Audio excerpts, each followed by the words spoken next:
Graça e paz, queridos. Bendito seja nosso Deus e Pai, que tem nos abençoado assim de maneira maravilhosa. Eu louvo a Deus pela iniciativa que os irmãos, o ministério fizeram ontem, homenagem para os pais aqui. Inclusive tem um painel, depois se você estiver aqui, quiser tirar uma foto no final, você pode tirar, quiser trazer seu filho para dirigir um carro aqui, ou então profeticamente, você que não tem carro, tire a foto e comece a profetizar, viu? Mas eu disse que louvo a Deus porque geralmente é marcado muito a data do Dia das Mães. É uma data assim mais forte no meio, na cultura, né, no Brasil. E o Dia dos Pais é assim um pouco secundarizado, né? E acho que foi o primeiro evento, café que foi feito para os pais aqui no ministério. Foi feito ontem, foi muito bom, né? Quem estava aqui ontem, levanta a mão aí. Quem estava? Glória a Deus. Foi bom, não foi? Maravilhoso. Foi bom para quem já é pai, para quem vai ser pai, está gerando em oração. Para você ter filho, comece orando. Principalmente na geração que nós estamos vivendo. Aliás, esse é o modelo de Deus. Filho é gerado em oração. Esse é o caminho da paternidade. Porque os filhos são para a glória de Deus. E nós precisamos que eles venham da vontade de Deus. Nós ouvimos o testemunho ontem do pastor Elton, falando que ele tinha muita vontade de ter filho. Aliás, quando ele estava noivo, ele fez o exame e disseram que ele não podia ter filho. Para ele conversar com a noiva, diz: olha, converse com ela, porque filho você não vai ter, então veja se ela quer casar contigo. Porque se ela quiser ter filho, ela pode até voltar atrás. E aí, como sempre, né, a mulher de fé disse: não, nós vamos casar e vamos ter filho. E eles oraram bastante, já estava passando um tempo. E começou a vir a dúvida, e Deus não só disse que ele ia ter filho, mas disse como ia ser o nome do filho. Eu acho isso muito lindo, principalmente quando Deus escolhe o nome dos filhos, né? E Deus escolhe nome de filhos na Bíblia, porque isso vem com uma carga profética muito grande. E Deus deu 3 filhos para ele. Mas isso foi gerado numa intercessão. E a propósito de Deus para aqueles que não têm filho ainda, e você vai ver em toda a Bíblia, né? As grandes pessoas que Deus usou, geralmente, e naquela época, era a mulher que não podia ter filho. Foi assim com Abraão, né? Foi assim com Isaac, que teve que interceder para a esposa ter filhos. E você vai vendo alguns casos até antes de Jesus, Zacarias e Isabel, já estavam velhos, orando um casamento inteiro, acho que uns 30 anos intercedendo. E Deus, quando aparece, que diz: olha, você vai ter um filho, aquele filho, ele vem com um destino profético para marcar a geração.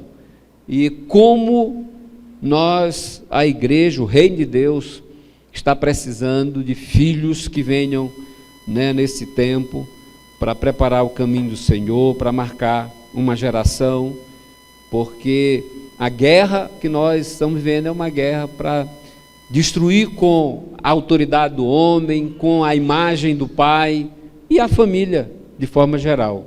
É uma guerra, uma luta aí das trevas contra a família. Eu quero convidar você para a gente ler um texto da palavra de Deus. Fica no Evangelho de Mateus. A Bíblia sempre tem referência sobre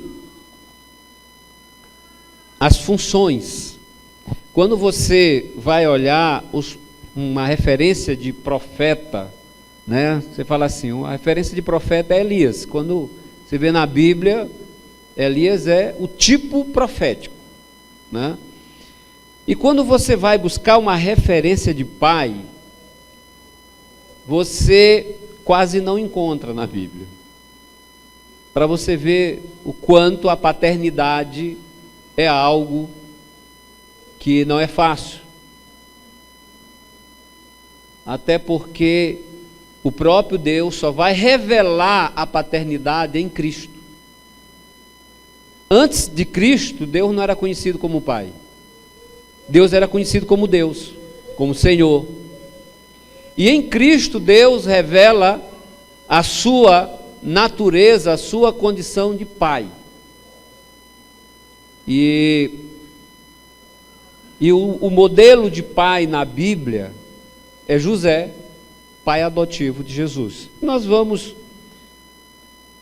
aprender um pouco hoje algumas verdades, alguns princípios sobre o que é ser pai e sobre a função paterna. Embora a paternidade está ligada ao pai e à mãe, mas hoje eu quero um pouco direcionar a mensagem para os pais, para os homens, aqueles que são pai ou aqueles que serão pai, mais direcionado um pouco. E se na tua casa, você não tem a figura paterna, não tem o pai abandonou, o pai, ele morreu, e só tem a mãe, há uma palavra de Deus forte, que diz que Deus é pai dos órfãos, né? Mas ainda assim, é preciso que haja na terra uma referência de uma figura paterna, ou ela seja um avô, quer seja um tio, ou se não for alguém da família biológica, né? Quer seja os líderes na igreja ou os pastores. Mas é preciso ter uma referência de pai. Os nossos filhos precisam ter referência de pai, para que a imagem de Deus, a identidade do próprio filho, ela esteja tendo uma direção, uma orientação nessa vida. E eu quero que você acompanhe Mateus capítulo 2, o pessoal que está projetando, coloque aí na NVI, Mateus 2, de 13 a 15, diz assim o texto: depois que partiram, um anjo do Senhor apareceu a José em sonho, e lhe disse: levante-se, tome o menino e sua mãe e fuja para o Egito. Fique lá, até que eu diga a você, pois Herodes vai procurar o menino para matá-lo. Então ele se levantou, tomou o menino e a sua mãe durante a noite e partiu para o Egito, onde ficou até a morte de Herodes. E assim se cumpriu o que o Senhor tinha dito pelo profeta: do Egito chamei o meu filho. Até aqui está bom. Queridos, esse texto está falando quando Deus, ele está orientando José. Jesus já tinha nascido lá em Belém, né? Os magos visitaram, através da estrela, visitaram ali Jerusalém, procurando o rei dos judeus, e chegam até Herodes. E quando Herodes soube disso e sabia que o Messias era o tempo do Messias nascer, o rei pegou para os sábios do Oriente, os magos do Oriente, para que ele, na hora que encontrasse o menino, avisasse, porque ele queria adorar ali, usando de artimanha para matar Jesus, porque Herodes não admitia um outro rei além deles, lá em Israel. E quando os sábios do Oriente, os reis magos, eles chegam, que encontram lá o menino, né? Geralmente representa isso no Natal, mas isso aqui já estava próximo de 2 anos de idade. Não foi na hora do nascimento. Na hora do nascimento foi os pastores que viram apenas o bebê. E você vai olhar que a expressão bíblica ela dá exatamente isso. Quando os pastores chegaram, eles encontraram um bebê. E quando os magos chegaram, eles encontraram um menino. Já estava grandinho já, né? Já estava aí com um pouco mais de 1 ano, porque Herodes mandou matar de 2 anos para baixo. Então, ele calculou mais ou menos, deve ter acrescentado um pouco mais, para não errar, né? E Deus aparece em sonhos para José. E é interessante que Deus, ele fala de diversas maneiras, querido. E da mesma forma que ele falava no passado, ele continua falando hoje. Deus fala em sonhos, Deus fala em visões, Deus fala por meio de profetas, Deus fala por diversas coisas, mas o modo que Deus mais fala é através da sua palavra, porque a palavra ela tem uma precisão. O sonho, nem sempre a interpretação ela é correta, a visão, nem sempre a interpretação é correta, tem cargas emocionais nossas que podem embaraçar, que podem afetar o entendimento e a interpretação. Isso pode acontecer também com o profeta. Se Deus não disser literalmente e ele chegar e dizer, olha, Deus me disse exatamente isso, às vezes pode se misturar as emoções, as coisas de quem passa a palavra profética. Mas quando Deus fala na palavra, querido, está escrito. Por isso, para que não haja engano, para que não haja confusão, né? A forma que Deus mais fala conosco é através da palavra. E para Deus falar conosco através da palavra, é preciso que a gente leia, é preciso que a gente medite. Há um processo que você tem que chegar na meditação. Para chegar na meditação, comece com a leitura. Eu lembro que no encontro dos homens recente, aconteceu no final de semana passado, nós fizemos um desafio para os homens lerem a Bíblia toda em 1 ano. Existem planos aí, você pode colocar na internet, né, no Google, plano de leitura da Bíblia em 1 ano. Se preocupa que talvez você lê um capítulo por dia, ou 2 no máximo. É possível você ler um capítulo, 2, e você completa, chegar no final do ano. Coloca isso como um desafio para você, para a tua vida, um desafio pessoal. Né? E eu fiquei sabendo, porque tinha um irmão aqui que não tinha a Bíblia, e durante o encontro ganhou um presente, uma Bíblia, e está lendo a Bíblia, me disse, ó pastor, estou lendo a Bíblia, nosso irmão, olha, a esposa dele testemunhando o irmão Jorge, e vai terminar de ler a Bíblia em 1 ano, hein Jorge? Um pouco antes. Então, mas é começar e perseverar, porque os desafios são grandes, Eu, quando tive a experiência com Deus, a primeira coisa que eu fiz foi querer ler a Bíblia toda para me saber o caminho que Deus passou na história, por onde Deus passou, né? Eu não sei se eu levei 1 ano inteiro, mas foi longo, porque eu leio muito devagar, né? A minha leitura é bem devagar, então, mas nós concluímos. E aqui, queridos, nós temos Deus falando com José por sonhos. E vejo que sonhos e visões, além da Bíblia, vão ser uma realidade que Deus vai estar falando com muita gente nessa geração. Porque a palavra diz que nos últimos dias, Deus vai derramar do seu Espírito sobre toda a carne, e os velhos sonharão e os jovens terão visões. A diferença do sonho para a visão é que a visão você tem acordado, e o sonho você tem enquanto dorme. Você vai ver que o texto fala assim, despertado do sono, né? E se você sonha, lembra de uma coisa, você está ficando velho, porque os velhos sonharão. Quem vai ter visão são os jovens. E aqui, Deus sempre falou com José, com esse pai, por sonhos.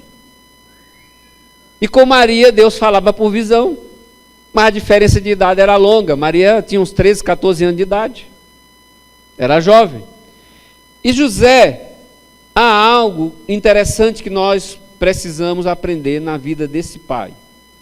Primeiro, José era um homem temente a Deus. Um pai, para ser um exemplo, para ser uma referência para seu filho, que essa é uma das funções de um pai.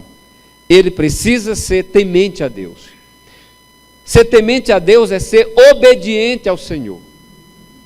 Precisa obedecer ao Senhor, querido. E essa obediência, ela vai não só de você fazer o que a palavra diz, mas você cumprir o propósito que Deus colocou na tua vida. E o propósito, às vezes, está ligado ao dom que Deus te deu. Deus me deu um dom de ensino. E o meu chamado para ensinar a igreja. E foi muito claro, eu recebi isso em profecias e já sabia. Um outro propósito que Deus colocou foi trabalhar com casais. Todos, Deus confirmou através de profetas. Deus já tinha colocado no meu coração. Né? Eu lembro na experiência que eu tive, no dia que eu tive, né? Uma das visões, eu acho que eu estava mais jovem nessa época, vi uma bola de fogo vindo do céu, o fogo veio sobre mim e eu entrei, depois de um estado assim, de muito poder e muita coragem, e na hora que eu compartilhei com o Ivone isso à noite, eu entrei, foi num estado de pânico, e eu fiquei gritando, Deus não me mata, porque eu disse que tu não existia, e Deus disse assim, não vou te matar, eu te chamei para a obra e vocês vão trabalhar com famílias. Nós viajamos depois com Adriano e Tatiana, nós fomos lá em Caldas Novas, Deus usou um profeta e disse, olha, foi eu que te trouxe aqui, eu trouxe vocês aqui, porque eu estou curando vocês. E só quem é curado pode curar. E vocês vão trabalhar com famílias muito feridas. E nós recebemos, houve uma testificação, uma comprovação daquilo que Deus tinha falado comigo, e Deus usou um outro profeta, e geralmente Deus, ele confirma, porque diz que a palavra, né, a verdade é confirmada por 2 ou 3 testemunhos. E aqui, queridos, nós vemos Deus falando com José e José obedecendo a Deus. Não há um texto que José, ele não obedece a Deus na Bíblia. Por isso ele é um exemplo de pai. O exemplo, o modelo de pai, você pode ver de Gênesis e Apocalipse, que deu certo foi José. Nós não encontramos um erro na vida de José, nesse sentido. E Deus escolheu José por causa disso.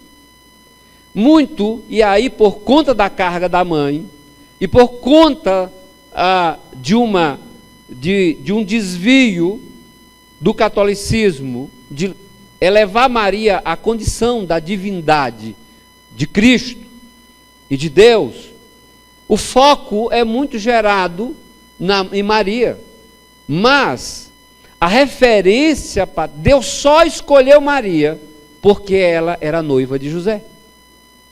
Foi só por isso. Se ela não fosse noiva de José, ela não seria escolhida.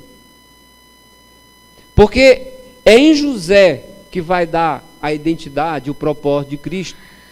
José era da tribo de Judá e Maria era da tribo de Levi. E o Messias, ele tinha que ser da tribo de Judá. Embora ele não tenha sido pai biológico, mas aí Deus traz um conceito amplo da paternidade. O espírito da paternidade é o espírito da adoção. Pai é o que adota o seu filho, mesmo ele sendo biológico. E adotar é uma escolha de amar. É quando você escolhe amar. Porque está cheio de pai biológico aí que não ama os seus filhos, que não cuida dos seus filhos. E isso não define a paternidade. O biológico é o que menos interessa espiritualmente. Na verdade, o biológico está carregado de maldição. Tem que passar pelo sangue de Cristo para poder quebrar muitas coisas na área do biológico. E aqui, meus amados, nós vemos José, ele obedecendo. Quando José sabe da gravidez de Maria, ele sendo um homem bom e um homem justo, secretamente ele quis deixar ela para que ela não fosse apedrejada. Porque ela estava noiva e aparece grávida, ele sabia que não era dele. E o correto naquela época era denunciar e a mulher ser apedrejada. Mas ele era um homem bom. E Deus viu isso no coração dele. E era um homem justo. E ele quis anular o casamento de forma secreta para não expor ela à desonra pública. E há algo muito mais profundo no coração de José. Porque a Bíblia, quando fala, aqui no capítulo 1, né, quando o anjo vai falar com ele, no versículo 24, você já começa desde o 18, vai trabalhando ali do nascimento, quando em sonhos o anjo do Senhor fala com ele, né? Diz assim no 19: por ser José, seu marido, porque na cultura judaica, o noivado é um pré-casamento. As mesmas leis atribuídas à mulher casada, era atribuída à mulher noiva. A única diferença é que a noiva não poderia ter intimidade sexual. Então, por isso que algumas versões vão falar seu marido. E no próprio noivado era possível ter da carta de divórcio, que é uma das palavras que Jesus fala, quando ele vai falar na carta da regra de exceção para divórcio. É quando estava a noiva e a mulher tinha se entregado para outro homem, e o noivo, quando soube, resolveu não perdoar e dar carta de divórcio para a mulher. E aqui esse José, por ser seu marido, homem justo, e não querendo expô-la à desonra pública. Essa palavra eu acho interessante, né? Expor a mulher à desonra pública. Pretendia anular o casamento secretamente, mas depois de ter pensado nisso, apareceu-lhe um anjo do Senhor em sonho. E disse: José, filho de Davi, não teme receber Maria como sua esposa, pois o que nela foi gerado procede do Espírito Santo. Né? E já no final, no 24, ao acordar, José fez o que o anjo do Senhor lhe tinha ordenado e recebeu Maria como sua esposa. Isso aqui não é algo fácil, querido. É uma pessoa que tem fé e que é temente a Deus. Esse é um exemplo de pai. Porque nunca tinha acontecido na história uma mulher ficar grávida do Espírito Santo, uma virgem ficar grávida do Espírito Santo. Imagina se José não fosse um homem temente a Deus, nem de fé, jamais ele acreditaria nisso, até porque foi falado para ele em sonhos. Deus não apareceu, não mandou profeta, Deus não deu uma visão para ele. E ele, um homem temente a Deus, de fé, ele vai, e você vê que José vai e obedece. Então, uma referência de pai é um homem que teme ao Senhor, é um homem que obedece ao Senhor. E nós vimos ontem no pastor Elton falando, e citou o Salmo 128, né? Que feliz é o homem que teme ao Senhor, bem-aventurado o homem que teme ao Senhor. Essa é a condição. Aí vai falar sobre a esposa, sobre os filhos dentro de casa, sobre o trabalho, que serão abençoados. E José, ele é esse modelo de pai que obedece a Deus, que é temente ao Senhor. O segundo princípios ou verdade que nós aprendemos sobre a paternidade na vida de José é que o pai, ele é responsável pela identidade do filho. Não é a mãe que é responsável pela identidade do filho.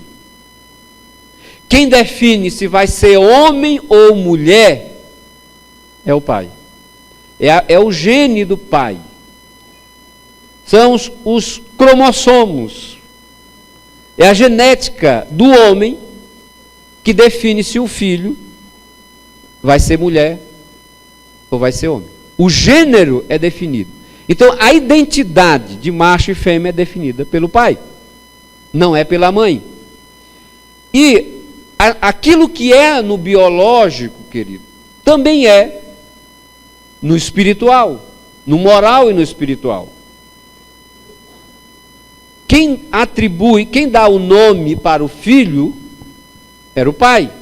Por isso o anjo fala, né? Nós lemos, quando o anjo fala aqui para ele, e diz assim: ela dará à luz um filho e você deverá dar o nome de Jesus. Fala isso para José. Porque a identidade, embora ele não sendo pai biológico, mas ele vai ser um pai moral, um pai social. E vai afirmar, não só dar a identidade, mas vai afirmar. E isso é algo extremamente importante na paternidade. A definição da identidade do filho. A definição e a afirmação. Aliás, essas crises que nós estamos vivendo, nessa geração, essa crise de identidade na vida dos filhos, tem uma origem na paternidade. Ou é a ausência de pai, do pai na família que não tem um pai, para ter uma referência, né, masculina, de homem, dentro da casa, para afirmar a identidade do filho e da filha. Ou é mesmo um pai presente, ele sendo ausente dentro de casa. O que muitas vezes aconteceu comigo. Nessa área, querido, de paternidade, aí eu quero dar aqui para vocês, deixa eu te falar.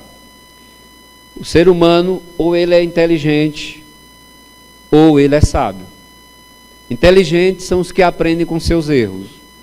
Os sábios são os que aprendem com os erros dos outros. Porque jamais vão cometer erro porque aprenderam com os erros dos outros. Amém, queridos? Então, se você quiser ser um pai sábio, fale comigo, porque eu errei muito. Eu sei o que dizer para você não fazer. Eu sei o que dizer para você não cometer o erro que eu cometi. Nessa área de paternidade, e Deus me leva a meditar nisso, me leva a ministrar, porque é uma área que eu estou aprendendo. É uma área que eu não fui um bom pai, um pai sábio, um pai segundo o coração de Deus. E o que eu me alegro é o que Deus, quando Ele entra, Ele faz. Eu estou vendo, hoje estava lá em casa, o meu filho Júnior, já tem um neto, e o como o Júnior está fazendo as coisinhas certinhas, sendo um pai presente. Né? Eu me alegro, porque aí já são cargas de oração, de intercessão, porque isso é algo que é nossa função. Aquilo que você falhou, ore para que na tua descendência não aconteça, para que a maldição saia a partir da tua descendência. Encerre em você, e nós vemos, querido, que a identidade hoje, o mundo, o diabo, é onde ele está jogando toda a guerra na vida dos filhos. A ideologia de gênero, ela não deixou de ser uma estratégia do diabo para ser ensino nas escolas. Houve apenas resistência, mas não pensa que isso está morto. Se não alcança a escola, lá no ensino, né, fundamental, ou mais baixo ainda, nas crianças, mas quando vai para a faculdade, isso é escancarado. E a ideologia de gênero, ela vai exatamente questionar a identidade biológica. Que ninguém nasce homem, que ninguém nasce mulher. Que ser homem, ser mulher é uma construção social. E por isso, há toda uma estratégia de Satanás e do mundo para criar algumas coisas, e vão envolvendo a gente de forma sutil. Uma delas é dar nome para filho. E a estratégia é dar nome neutro. Né? Eu lembro aqui no encontro com Deus, tinha um homem que o nome dele era tanto homem de mulher, e ainda bem que ele era curado. Ele dizia: eu gosto muito do meu nome. O nome dele era Valdeci. E Valdeci é um nome tanto para homem quanto para mulher. Eu conheço uma pessoa que é mulher, o nome dela é Valdeci. E conheci ele. Ele não era Valdeci, gente. Mas Valdeci é um para homem e para mulher. O nome dele é Joyce. E aqui tem uma mulher que o nome é Joyce aqui na igreja. Né? A esposa do Ayrton. E o Joyce é um nome tão difícil eu lembrar o nome dele de homem de Joyce, que para eu lembrar o nome dele de homem de Joyce, eu tinha que lembrar a esposa do Ayrton e lembrar Joyce. Para eu lembrar o nome dele. Né? Então, essa estratégia é colocar um nome que sirva para os dois sexos. Essa é uma das estratégias de Satanás para tirar a identidade biológica, que é definida pela genética, que é definida se nasce com pênis ou se nasce com vagina. Homem nasce com pênis, mulher nasce com vagina. Mas a ideologia de gênero diz que o biológico não determina, querido. E aí, nós vemos além disso uma confusão na vida. Antigamente era normal uma menina andar de mão dada com menina fazer carinho com menino, isso era normal. Se abraçar. A ideologia de gênero, essa agenda para destruir a identidade das pessoas. Se uma menina abraça outra menina, já estão levando que é a tendência a ir para outro lugar. Coisa que era normal de criança. E que é normal. É normal as mulheres ir para o banheiro e uma fazer maquiagem na outra. Isso era normal antigamente. Mas hoje há uma ideologia, há uma força espiritual para tentar mudar a identidade das pessoas e a opção sexual. E essa identidade ela é formada na paternidade. Quem vai afirmar é o pai. Quando Deus vai anunciar Jesus, ele diz: este é meu filho amado. O reino de Deus se estabelece quando o pai afirma o filho. E é o pai que vai afirmar. E essa é uma das funções da paternidade. Afirmar a identidade de filho. Porque na identidade, querido, ela vai trazer para o filho proteção, orientação, segurança. E quando você atribui nome, é interessante que além da identidade estar formada no nome, o nome não é algo que individualiza a pessoa, ou que diz que gênero é a pessoa, se é masculino ou se feminino. Não, espiritualmente, o nome, além de definir uma identidade, ele traz uma carga profética, ele estabelece uma realidade espiritual, um destino, um propósito. Olha só o que o anjo diz quando ele diz para José: e você deve dar o nome dele de Jesus, porque ele salvará o seu povo dos seus pecados. É isso que significa o nome Jesus, Salvador. O Deus que salva. No nome tinha uma identidade e tinha um destino profético. E essa identidade, que por mais que a gente não coloque, a gente não sabe. No meu nome é Wander, eu nem sei o que significa isso espiritualmente. Em termos do nome, do sujeito. Mas não é disso só que nós estamos falando. De colocar um nome que tem um significado bíblico. E Elias, né? Só o Senhor é Deus, que é o significado de Elias. Ou Eliseu, só Deus é o Senhor. Não é disso que está se falando da identidade. O que nós estamos falando é não só afirmar a identidade como homem, como mulher, mas também, querido, afirmar uma identidade como homem e mulher de Deus. Essa é uma função do pai. Isso não é da mãe. Por isso há uma carga de valorizar a mãe e secundarizar a função do pai. E todo esse movimento de fazer filhos sem pai tem essa figura. Porque por trás disso tudo é fazer com que as pessoas nunca vejam Deus como pai. Porque ela não teve uma referência de pai na terra. Eu fui criado sem pai até 10 anos. Morei com meu pai até 15 anos. Por pouco tempo, 5 anos só.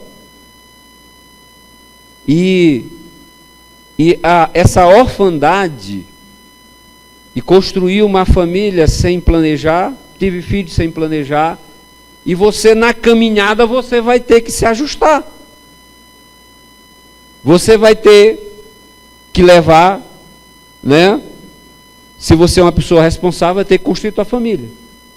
Agora, quando Deus entra, Deus estabelece as coisas na ordem certa. Por isso eu falei, um pai que ele, para ser uma referência, ele tem que ser temente a Deus. Ele tem que ser obediente a Deus. E essa questão da identidade, ela não vai formar uma identidade biológica, definindo o gênero masculino, mas uma identidade moral e uma identidade espiritual, querido.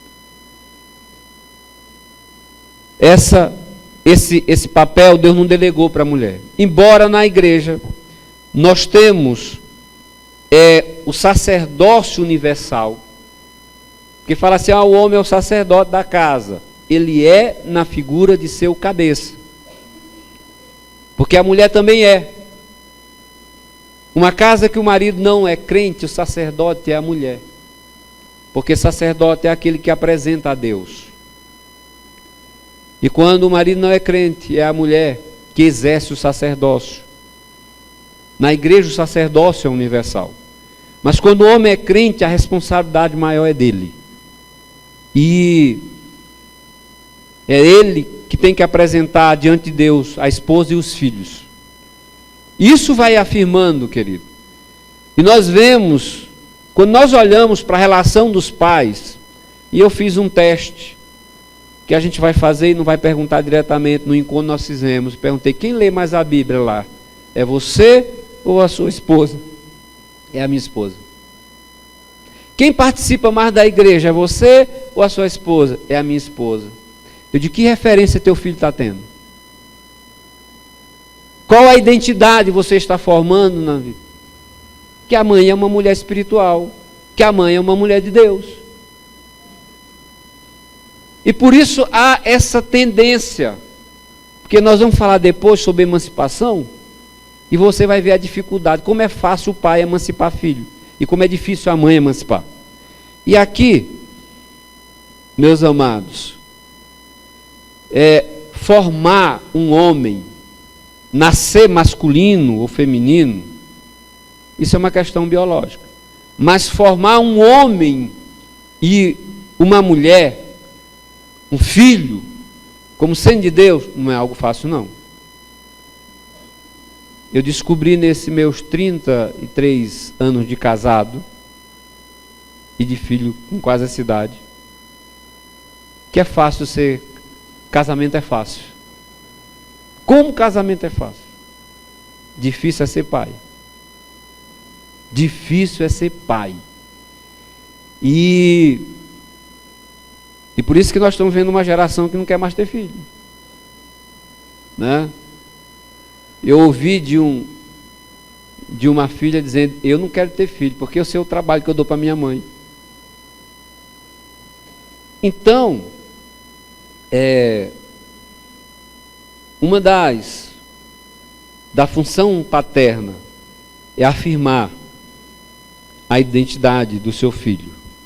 Olha só o que aconteceu com José. Colocam aí, eu não sei se estão colocando, Lucas 4, 22.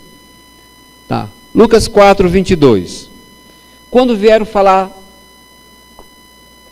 quando eles viram Jesus, que eles se admiravam, Jesus ali estava ministrando, e todos lhe davam testemunho, se maravilhavam das palavras de graça que saíam da sua boca, e diziam, não é este o filho de José? Querido, não tem jeito, todo mundo vai ser, todo filho vai estar atrelado ao pai. Então, se o pai não for um modelo, uma referência, né? Quando Davi, ele matou Golias, a primeira pergunta que Saul fez foi, quem é o pai desse menino? Porque se esse menino mata gigante, esse pai dele aí destrói exército. Quem é o pai desse menino? Então, José, ele marca uma presença tão forte, que as pessoas perguntam, não é esse o filho de José? Essa identidade, ela é formada pelo pai. Mateus 13, 55, eles vão dizer assim, não é este o filho do carpinteiro? E Marcos 6,13 assim, não é este o carpinteiro, além da identidade do pai, a profissão do pai que o filho deu, continuou, ficou marcado na vida de Jesus. Conhecido como filho de José, o filho do carpinteiro, o carpinteiro. Olha a referência paterna de quem Jesus é, de José. E Deus, se Ele te fez pai, Ele te escolheu para você ser uma referência para a vida do teu filho. Para você afirmar a identidade, para você, para mim, afirmar a identidade e ser uma referência. Terceiro princípio, terceira função paterna que os pais têm que ter na vida de um filho. Primeiro é ser responsável pela proteção dos filhos. Queridos, por isso que vai tendo dificuldade. A maior parte dos pais, o pai tem uma função de proteção, de provisão e de direção. Quem é responsável para dar direção para o filho é o pai. A Bíblia fala como flecha na mão do guerreiro são os filhos. Você joga para o alvo. E a ausência do pai faz um filho não saber o que quer da vida. Mesmo dentro de casa, se o pai não afirmar isso, por isso às vezes tem pai dentro de casa e você pergunta para o filho: o que você quer ser? Não sei. Que curso você quer fazer? Qualquer um, não sei. Porque não tem uma orientação, não tem um sonho, uma direção.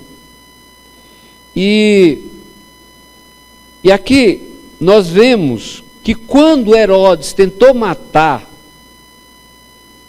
Jesus, e veja que José era sempre orientado por Deus. Eu creio que José era um homem de oração, querido. Porque as pessoas de oração, elas não aparecem. Elas estão sempre no secreto. Por isso que José pouco aparece. E Deus revelava a ele ali também no secreto, através de sonho. E ele, orientado divinamente, Deus fala assim: vai para o Egito. Leva o menino para o Egito. E aqui tem algo de Deus para a nossa vida. Algo que Deus falou. Queridos, até Jesus foi para o Egito. O Egito fala desse mundo, do mundo das trevas e do mundo da escravidão do pecado. E nós nascemos no Egito. Biologicamente, nós nascemos no Egito. Quando nós nascemos de novo, nós somos transportados do império das trevas para o reino da luz, para o reino de Cristo. Nós saímos do Egito, espiritualmente. E Jesus, ele vai para o Egito, e José leva ele para o Egito para proteger ele da morte. E lá no Egito não tem a cultura judaica, não tem todo sábado a sinagoga, não tem a Torá, a leitura, os rituais, a alimentação. E é lá que na infância José vai criar. Então, se não tem o povo lá no Egito, o povo judeu, se não tem as festas, as leis, os mandamentos de Deus, quem vai fazer essa função? José. É José que vai ensinar a Bíblia para Jesus. É José que vai ensinar a obedecer, que vai dar a alimentação correta para não comer a alimentação do Egito, que vai ensinar a guardar os mandamentos. É José que faz isso, é o pai. E aqui nós vemos, querido, nós criamos os nossos filhos nesse mundo. Nesse mundo sem Deus, que mesmo você criando aqui na igreja, lá na escola eles tentam destruir tudo aquilo que é ensinado aqui. E essa é uma batalha que os pais precisam pagar muito em oração. E pai e mãe precisam vigiar muito o que o filho está vendo, o que o filho está aprendendo. Antigamente era só escola, agora tem um celular. E às vezes se dá celular e não se tem um acompanhamento. Existe aplicativo que você pode bloquear acesso quando coloca uma palavra, não abre, e vai pedir a senha do pai. E existe também uma checagem do pai para ver o que os filhos estão vendo. Porque é aí onde se perde. Eu dei celular para minha filha mais nova com 15 anos de idade. Demorei a dar. Só que eu esqueci de botar senha. E esqueci de acompanhar. Achei que tinha preparado. Porque eu sempre trabalhei lá em casa para ser emancipado. E foi aí onde eu perdi. Perdi a minha filha. Para o mundo. Para essa ideologia desse mundo. Perdi por pouco tempo. Porque o texto diz aqui que do Egito Deus chama os filhos. Do Egito chamei os meus filhos. É das trevas que surge a luz. A luz nasce nas trevas. E aqueles que têm aliança com Deus, pode ir para o Egito, pode ir para a Babilônia, pode ir para a fornalha de fogo e para a cova dos leões. Deus liberta, Deus traz de volta. Então, a proteção dos filhos, ela vai não só da comida, da casa, mas a maior proteção hoje está em proteger o coração e a mente dos filhos. Porque se a gente não ganhar o coração dos filhos, querido, o mundo ganha.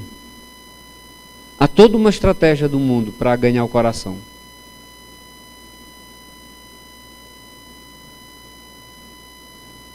A orfandade, ela vai sempre trabalhar uma carência de pai. Uma carência de pai. E ela leva para a rebelião. E um filho carente, ele sempre vai querer ser aceito. Ele vai trabalhar para ser aceito. E se ele não é aceito em casa, ele vai ser aceito na rua. Por isso que lá na rua, a primeira coisa que eles fazem é elogiar a pessoa. Lá na faculdade, a primeira coisa que fazem é valorizar a iniciativa e a liberdade.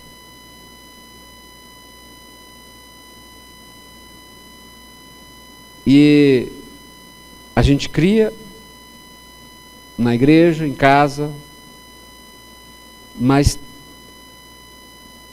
a nossa angústia tem sido que um pouquinho só de tempo na escola, com um professor ateu, consegue roubar aquilo que foi ensinado durante anos. Porque é algo espiritual. E essa parte não é da mãe, querido. Deus não vai cobrar da mãe. Deus vai cobrar do pai, porque Deus disse: pais, ensine os filhos na disciplina e no conselho do Senhor. Quando fala pais aí, é masculino, não é pai e mãe não. O conselho que tem é para o pai. Ensina o teu filho no caminho que ele deve andar. Essa é a nossa função.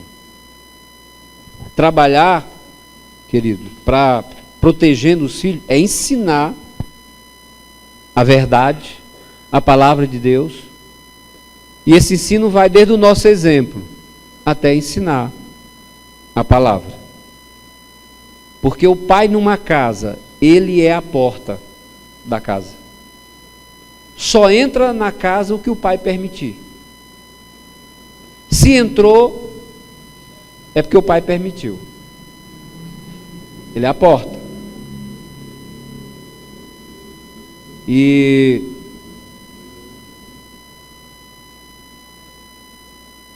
como hoje as coisas, elas estão muito virtual, e esse virtual toca bastante no espiritual, porque é quase invisível, essa porta, ela precisa ter assim uma vigilância muito grande do que está entrando na nossa casa. Antigamente entrava só pela televisão, como eu falei agora, entra direto pelo celular.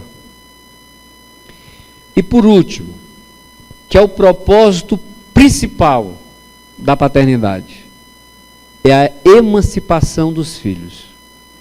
E pensa numa das coisas difíceis, emancipar. A gente já começa a emancipar o filho desde pequeno. Porque emancipar é você levar o filho a ter autonomia, a administrar a sua vida, a governar a sua vida. Isso vai começando de pequenininho. Porque não há no reino de Deus dependência. Há interdependência. Nós vamos nos tornar interdependentes um dos outros. E aqui nós vemos quando José, ele emancipou Jesus. Coloque aí Lucas 2, 42 a 44. E tendo Jesus, estando ele com 12 anos, subiram para Jerusalém segundo o costume do dia da festa. E regressando eles, terminaram aqueles dias, ficou o menino Jesus em Jerusalém, e não soube José, nem sua mãe. Pensando, porém, que eles vieram na companhia pelo caminho, andaram, no caminho de um dia, e procuravam entre os parentes conhecidos. E como não o encontrasse, voltaram a Jerusalém em busca dele. E aconteceu que, passado 3 dias, na Bíblia 3 fala de uma mudança de estado radical.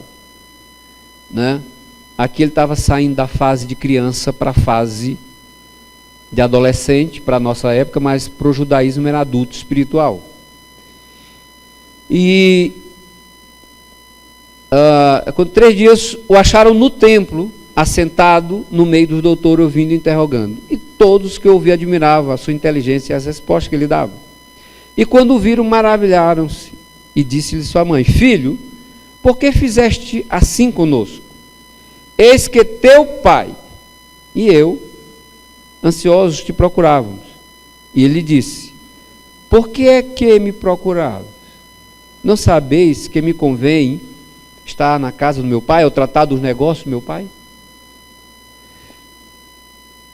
Com 12 anos de idade, é o tempo, quando você sai da fase de criança, entra na fase da adolescência, que começa o processo de emancipação. Aqui, Jesus foi para o templo, para ele fazer um ato, que é chamado Bar Mitzvah, aonde o filho, ele declara que o Deus do pai dele é o Deus dele. E ele, pela primeira vez, faz leitura pública da Bíblia, da Torá. E a partir dessa idade, ele é responsável espiritualmente pela sua vida. Responsável no sentido de ter agora a busca individual da leitura da Bíblia, a busca individual por Deus e a procurar aprender as coisas de Deus, isso sob a supervisão do pai. Mas ele tem a liberdade de escolher. Porque ele também poderia não escolher o Deus do pai dele, com essa idade. E aqui, José leva Jesus para passar por esse ritual de conversão. E como Jesus sabia o propósito dele, de quem também ele era filho, eles vão embora e ele fica lá. E quando eles voltam, José e Maria que voltam para buscar, e dá assim uma certa bronca: por que você fez isso conosco? Nós estamos apavorados. Jesus faz uma pergunta para eles: por que vocês estão me procurando? Você não sabia que eu tinha que estar na casa do meu pai? Deixa eu falar algo para vocês, por que a emancipação ela é difícil. Emancipar é perder o filho para Deus ou para o cônjuge. Emancipar é perder um filho para Deus ou para o cônjuge. São dois momentos que há uma emancipação. Quando os filhos assumem o chamado ou a vocação e vão cumprir o seu propósito, e alguns nem casam, ou quando eles se casam. Aqui nós vemos que Jesus assumindo o seu propósito, e a partir desse momento José desaparece. Você não vê mais falar de José.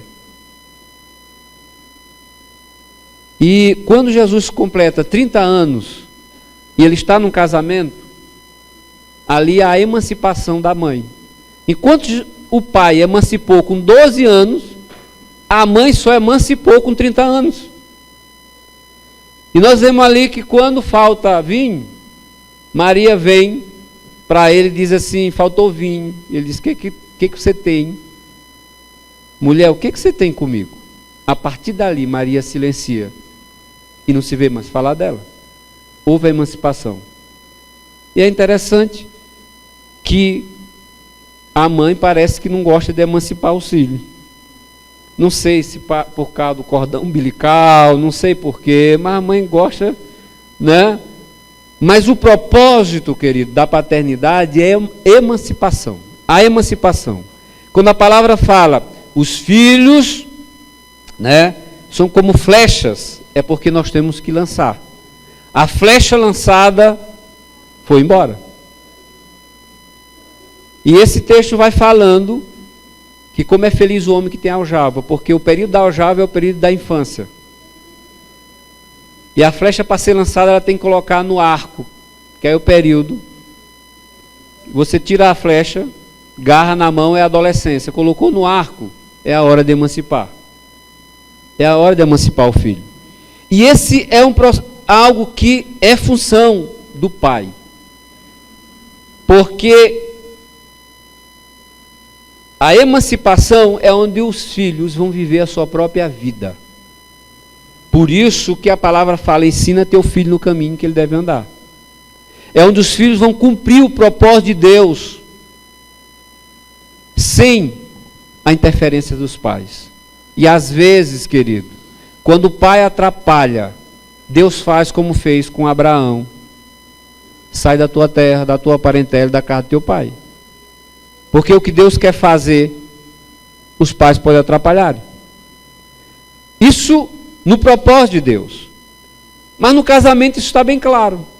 Deixará o homem pai e mãe e se unirá à sua mulher. Deixar, isso é morar em outra casa, não é na casa dos pais. E nós estamos vivendo numa geração em que ela está tardiamente emancipando o filho. Se você considerar um filho que vai estudar e ele vai passar pela vida acadêmica, ele vai se formar com 23 anos de idade. E se ele tiver no propósito de ser professor, bota mais 2 anos de doutorado, 25, ou de mestrado. E para ser professor hoje, bom, tem que ter doutorado. Então, de 25 mais 5 anos, 30 anos para começar a emancipar. Então, está um pouco mais tardio a emancipação. E por isso, às vezes, há essa guerra, né, de não querer liberar a flecha. Mas Deus, Ele só vai, querido, ser glorificado quando os pais abençoarem os filhos, para que eles cumpram o propósito de Deus. Porque o propósito de Deus é que os filhos, eles vão além dos pais. Por isso eles são flechas. Por isso eles são flechas. Eles vão mais longe.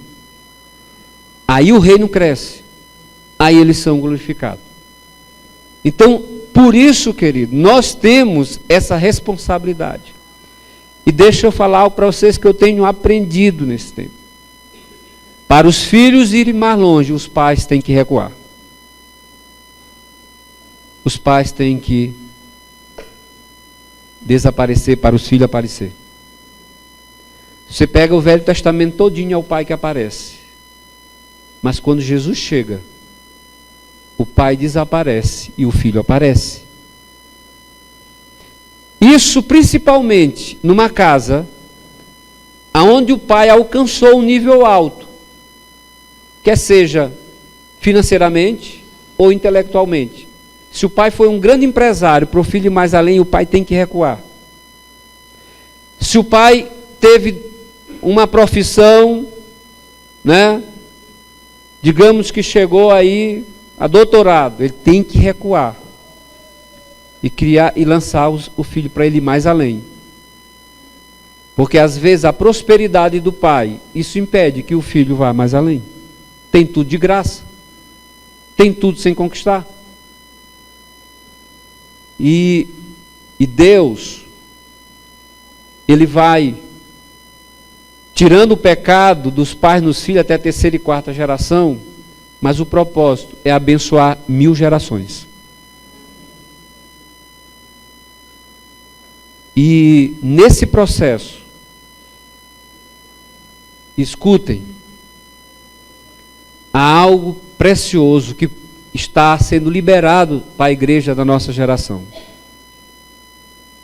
que vai fazer cumprir que as próximas 1000 gerações serão abençoadas. É quando o coração dos pais se converter ao coração dos filhos se converter ao coração dos pais. Pensa num negócio difícil. Porque o coração do pai só se converte ao coração do filho se a vida do pai vier para a luz. Aí a vida do filho vem para a luz. E é na luz, querido, que Deus faz o reino dele crescer. Que a bênção se estende a 1000 gerações da nossa descendência. Amém? Vamos ficar de pé e vamos orar ao Senhor.